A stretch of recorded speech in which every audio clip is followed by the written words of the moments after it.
दिल जब दुखता है जब महात्मा गौतम बुद्ध की शिक्षा दीक्षा का विरोध करने वाले लोग, बाबा साहेब भीमराव अंबेडकर की विचारधारा का विरोध करने वाले लोग अपना अस्तित्व वहां कायम करने की कोशिश में लगे हों और उस पर अपना हक जता रहे हों, जो कि मनुवादी सोच रखते हों। तो ऐसे मनुवादियों से सबसे पहले तो मैं आग्रह करता हूं सरकार से, आज महात्मा गौतम बुद्ध की जयंती पर कि कम से कम उनके महाबोधि मंदिर को अतिक्रमण से हटाया जाए, मुक्त कराया जाए। माँ सावित्रीबाई फुले और फातिमा शेख ने जिस तरीके से स्कूल की नींव रखी थी और महिलाओं को पढ़ाने का, आगे बढ़ाने का कार्य किया था, आज फिर 20वीं शताब्दी में वही चीज दोहराई जा रही है और फिर वही एक बहुजन समाज की जोड़ी इस दुनिया के सामने उभर कर आई है, जिसका नाम व्योमिका सिंह और सोफिया कुरैशी है। तो लोग जान चुके हैं कि बहुजन समाज की बेटियां हो या बहुजन समाज के बेटे हों, वो कहीं भी किसी से पीछे नहीं है। जय भीम, नमो बुद्धाय। देसी देख बिगर ब्रेक पकड़ लाग लपेट, बिल्कुल देसी अंदाज में मैं विपिन बेबाक, मेरे साथ मेरे सहयोगी शादाब रिजवी। जय हिंद, जय भीम, सत श्री अकाल, आदाब। मेरा नाम है शादाब और सर्वप्रथम सभी बहुजन समाज के साथियों को महात्मा गौतम बुद्ध की इस पूर्णिमा पर सबको हार्दिक शुभकामनाएं, हार्दिक बधाई और सत सत नमन। देश भर में आज बुद्ध पूर्णिमा मनाई जा रही है और यह अवसर पर बहुजन समाज पार्टी की मुखिया मायावती ने उनके अनुयायियों को शुभकामना दी है। यह के साथ ही उन्होंने लोगों से गौतम बुद्ध के बताए रास्ते पर चल के जीवन को सुखी और संपन्न बनाने को संदेश दिया है। यह के साथ ही पाकिस्तान को नाम लिए बिना बुद्ध के जीवन से प्रेरणा लेने की नसीहत दी है। बसपा सुप्रीमो ने कही है कि लोग अपने जीवन को प्रकाश स्वयं बने तो ही हमारो देश आत्मनिर्भर और महान बन पावेगा। बहुजन समाज पार्टी की मुखिया मायावती ने बुद्ध पूर्णिमा के अवसर पर अपने सोशल मीडिया अकाउंट एक्स पर पोस्ट कर लिखी है कि सत्य, अहिंसा और मानवता के आदर्श ज्योति को दुनिया में फैलाकर भारत को जगत गुरु को सम्मान दिलाने वाले तथागत गौतम बुद्ध को आज उनकी जयंती पर सत सत नमन व उनके अनुयायियों को बुद्ध पूर्णिमा की हार्दिक बधाई और एवं आतंक आदि से मुक्ति सुखी जीवन की शुभकामनाएं। उन्होंने आगे लिखी है कि तथागत गौतम बुद्ध के बताए रास्ते पर सही से चलकर लोगों के जीवन को सुखी व संपन्न बनाना ही सच्चो राजधर्म। पड़ोसी देशन को भी या तो प्रेरणा लेनी चाहिए। साथ ही अपदीपो भव अर्थात शिक्षित बनो, खुद ऊपर उठो व अपना प्रकाश स्वयं बनो के सिद्धांत से ही देश आत्मनिर्भर और महान बनेगा। यूपी के सीएम योगी आदित्यनाथ ने भी प्रदेशवासियों को बुद्ध पूर्णिमा की शुभकामना दी है। शादाब रिजवी। काश यूपी के मुख्यमंत्री योगी आदित्यनाथ भगवान बुद्ध की शिक्षा ग्रहण कर पाते और काश हमारे देश के प्रधानमंत्री महात्मा गौतम बुद्ध, पाटलिपुत्र से निकला एक युवक सिद्धार्थ जिसने पूरी दुनिया में अपनी बातों का लोहा मनवा दिया, वही सिद्धार्थ जब गौतम बुद्ध बने और जहां उनकी दीक्षा हुई वही बोध गया और वही महाबोधि मंदिर जो आज तरस रहा है अपने आप को आज़ाद कराने के लिए, जिस पर अतिक्रमण हो चुका है और अतिक्रमण लगातार जारी है। बहुजन समाज प्रयासरत है। बहुजन समाज हमेशा से कोशिश करता आ रहा है कि हमारे महात्मा गौतम बुद्ध की जो महाबोधि मंदिर है, कम से कम उस पे से अतिक्रमण हटा दिया जाए। और अतिक्रमण भी क्या है?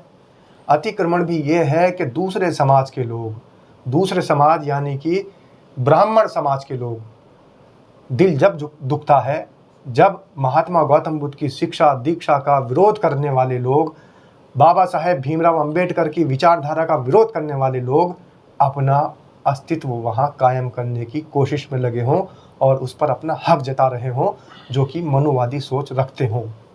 तो ऐसे मनुवादियों से सबसे पहले तो मैं आग्रह करता हूं सरकार से, आज महात्मा गौतम बुद्ध की जयंती पर कि कम से कम उनके महाबोधि मंदिर को अतिक्रमण से हटाया जाए, मुक्त कराया जाए।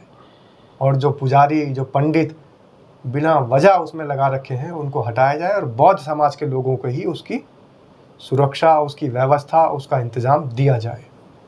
और बेबाक जी, सबसे बड़ी एक बात यह है कि महात्मा गौतम बुद्ध किसी एक प्रदेश से नहीं है। भले वो पाटलिपुत्र से निकलकर और कुशीनगर तक दुनिया भर में घूमकर वापस पहुँचे हों, लेकिन उत्तर प्रदेश और बिहार ख़ास तौर से इसलिए महात्मा गौतम बुद्ध की वजह से ज़्यादा महत्वपूर्ण हो जाता है क्योंकि ये दोनों जगह महात्मा गौतम बुद्ध के जीवन और मरण से जुड़ी हुई है।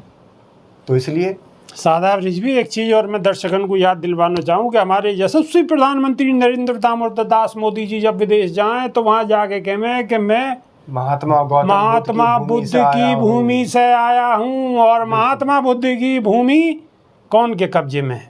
बिल्कुल। वागु मुक्त करवाने का नहीं है। यशस्वी प्रधानमंत्री तन्नक भी कोशिश नहीं कर रहे, ध्यान भी नहीं दे रहे, ना ही उनके मुख्यमंत्री दे रहे, ना ही उनके और पार्टी के नेता दे रहे। बहुत ही शर्म की बात है। और न जाने कितने मठों को, विभाग जी, न जाने कितने मठों को अतिक्रमण का शिकार बनाए हुए हैं मनुवादी लोग, और ये मनुस्मृति के मानने वाले लोग। न जाने कितने मठों को इन्होंने मंदिर में बदल दिया। मस्जिद में थे मंदिर खोद लिए हैं, मस्जिद में थे मंदिर ढूंढ ढूंढ के निकाल लिए हैं, लेकिन बुद्ध की धरती को मुक्त नहीं कर रहे हैं। इन्हें वजू खानों के अंदर, वजू के अंदर जो फुहारे लगते हैं, उस फुहारे में तो शिवलिंग नजर आ जाता है, लेकिन भगवान गौतम बुद्ध के मठों के अंदर जो मंदिर बना दिए गए हैं वो नजर नहीं आ रहे हैं। तो सबसे पहली बात तो ये है कि ये सरकार हमेशा से मनुवादी सोच की पुरोधा रही है और हमेशा से अम्बेडकरवादी और महात्मा गौतम बुद्ध के विचारों की विरोधी रही है।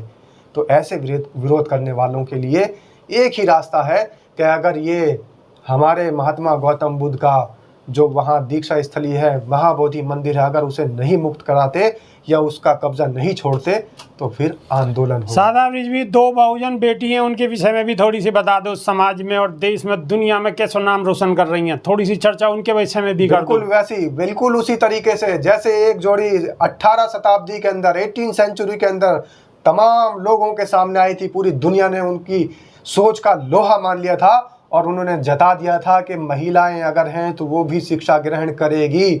शिक्षा महिलाओं का भी जन्मसिद्ध अधिकार है, और उस अधिकार को जताते हुए माँ सावित्रीबाई फुले और फातिमा शेख ने जिस तरीके से स्कूल की नींव रखी थी और महिलाओं को पढ़ाने का, आगे बढ़ाने का कार्य किया था, आज फिर 20वीं शताब्दी में वही चीज दोहराई जा रही है। और फिर वही एक बहुजन समाज की जोड़ी इस दुनिया के सामने उभर कर आई है, जिसका नाम व्योमिका सिंह और सोफिया कुरैशी है। तो लोग जान चुके हैं कि बहुजन समाज की बेटियां हों या बहुजन समाज के बेटे हों, वो कहीं भी किसी से पीछे नहीं है और हमेशा से संविधान के तहत काम करते हुए इस देश के हित में ही कार्य करते चले आए हैं और देश के विरोधी, मनुवादी और मनुस्मृति के मानने वालों को मुंह तोड़ जवाब देते चले आए हैं। ये संघर्ष, ये शिक्षा और ये एकत्र होना जारी रहेगा। बहुजन समाज कभी भी मनुवादियों और मनुस्मृतियों से नहीं डरेगा। बहुजन समाज के पास, क्योंकि महात्मा गौतम बुद्ध की शक्ति है, बहुजन समाज के पास बाबा भीमराव अंबेडकर की विचारधारा है और बहुजन समाज के पास उनका धार्मिक ग्रंथ और उनका हृदय ग्रंथ संविधान उनके पास है, जिसमें बहुजन समाज की आत्मा बसती है। आत्मा बसे है और आत्मा अब इन्हें पहुंचा देगी परमात्मा। कि जो जहरीले लोग हैं, जो बात बात पे मोटरसाइकिल पर चढ़ने पर पाबंदी लगावे, मोछ लगाने पे पाबंदी लगावे, दाढ़ी रखने पे पाबंदी लगावे, बाल रखने पे पाबंदी लगावे, घोड़ी चढ़ने पे पाबंदी लगावे, अब उन्हें सटीक जवाब दिया जाएगा और दिया जा रहा है। और जो बाबा साहब की मूर्ति को क्षति पहुंचा रहे हैं, वो भी कान खोल के सुन लें कि अब दिन दूर नहीं है कि आपको भी मुंह तोड़ जवाब दिया जाओ। अभी के नहीं है। सिर्फ इतना ही, नई वीडियो में फिर रूबरू होंगे। जब तक के नहीं यहाँ देसी देख, फिगर ब्रेक, पकड़ लाग लपेट, बिल्कुल देसी अंदाज। बहुत बहुत धन्यवाद, नमस्कार। और लिख दीजिए कमेंट के अंदर, जय भीम, नमो बुद्धाय।